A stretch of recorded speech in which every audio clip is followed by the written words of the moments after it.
Eighth class आज हम आपकी English text book honeydew के poem when I set out for Lyonnesse की रीडिंग करेंगे।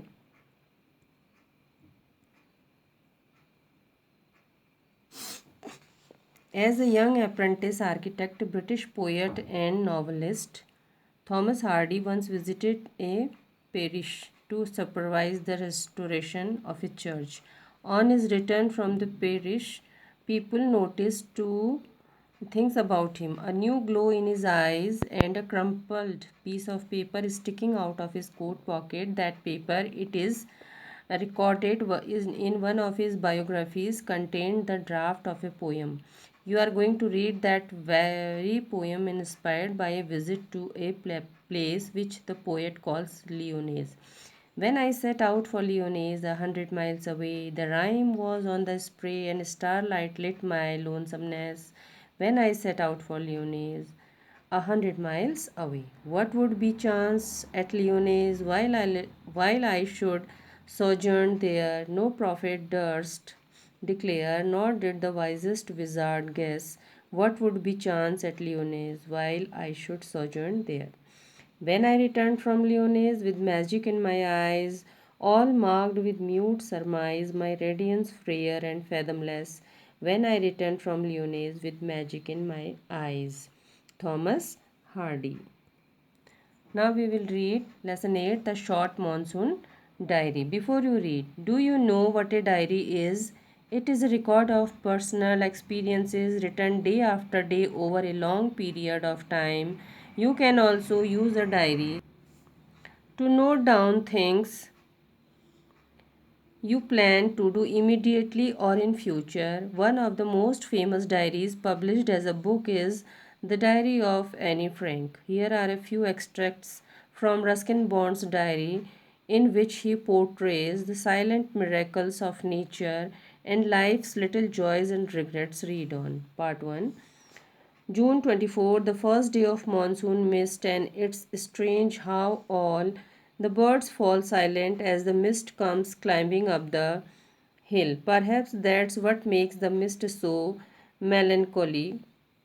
Not only does it conceal the hills, it blankets them in silence too. Only an hour ago, the trees were ringing with bird song, and now the forest is deathly still as though it were midnight. Through the mist, Bijou is calling to his sister. I can hear him running about on the hillside, but I cannot see him. June 25th, some genuine early monsoon rain, warm and humid, and not that cold high altitude stuff we have been having all year. The plants seem to know it too, and the first cobra lily rears its head from the ferns as I walk up to the bank and post office. The mist affords a certain privacy. A schoolboy asked me to describe the hill station and valley in one sentence, and all I could say was a paradise that might have been. June 27, the rains have heralded the arrival of some seasonal visitors, a leopard and several thousand leeches. Yesterday afternoon, the leopard lifted a dog from near the servants' quarter below the school. In the evening, it attacked one of Bijou's cows but fled at the approach of Bijou's mother, who came screaming imprecations. As for the leeches, I shall soon get used to a little bloodletting every day. Other new arrivals are the scarlet minivets. The females are yellow, flitting silently among the leaves like brilliant jewels. No matter how leafy the trees, these brightly colored birds cannot conceal themselves, although by remaining absolutely silent, they sometimes contrive to go unnoticed. Along come a pair of drongos, unnecessarily aggressive, chasing the minivets away. A tree creeper moves rapidly up the trunk of the oak tree, snapping up insects all the way. Now that the rains are here, there is no dearth of food for the insectivorous birds. Now, part 2. All night the rain has been drumming on the corrugated tin roof. There has been no storm, no thunder, just the steady swish of a tropical downpour. It helps me to lie awake at the same time it does not keep me from sleeping. It is good sound to read by the rain outside, the quiet within, and although tin roofs are given to springing unaccountable leaks, there is a feeling of being untouched by and yet in touch with the rain. August 3rd, the rain stops, the clouds begin to break up, the sun strikes the hill on my left. A woman is chopping up sticks. I hear the tinkle of cowbells in the oak tree. A crow shakes the raindrops from his feathers and caws disconsolately. Water drifts from a leaking drain pipes, and suddenly clean and pure, the song of the whistling thrush emerges like a dark, sweet secret from the depths of the ravine. August 12th, endless rain and a permanent mist. We have not seen the sun for 8 or 9 days. Everything damp and soggy, nowhere to go, pace the room, look out of the window at a few bobbing umbrellas. At least it is not cold. Rain, the hillsides are lush as late monsoon flowers begin to appear, wild balsam, dahlias, begonias, and ground orchids.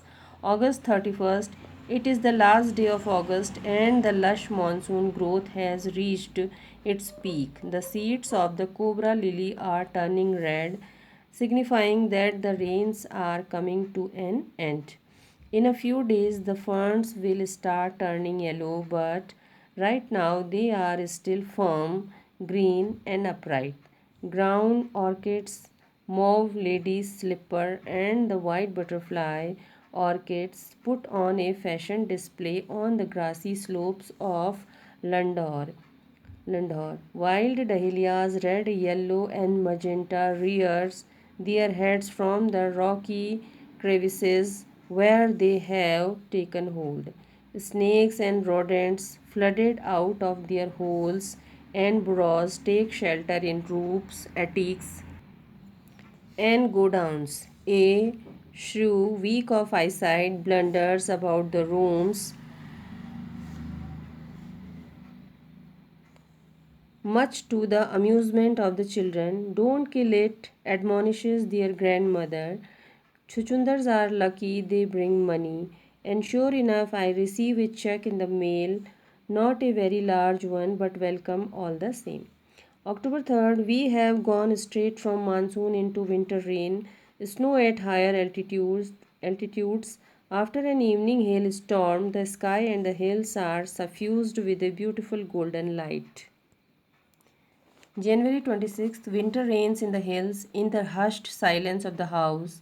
When I am quite alone and my friend who was here has gone, it is very lonely, very quiet as I sit in a liquid silence, a silence within, surrounded by the rhythm of rain, the steady drift of water on leaves, on lemons, on roof, drumming on drenched dahlias and window panes, while the mist holds the house in a dark KRS. As I pause near a window, the rain stops and starts again, and the trees, no longer green but grey, menace me with their loneliness. March 23rd, late March, end of winter. The blackest cloud I have ever seen squatted over Missouri, and then it hailed marbles for half an hour. Nothing like a hailstorm to clear the sky. Even as I write, I see a rainbow forming Ruskin Bond. Thank you for sharing.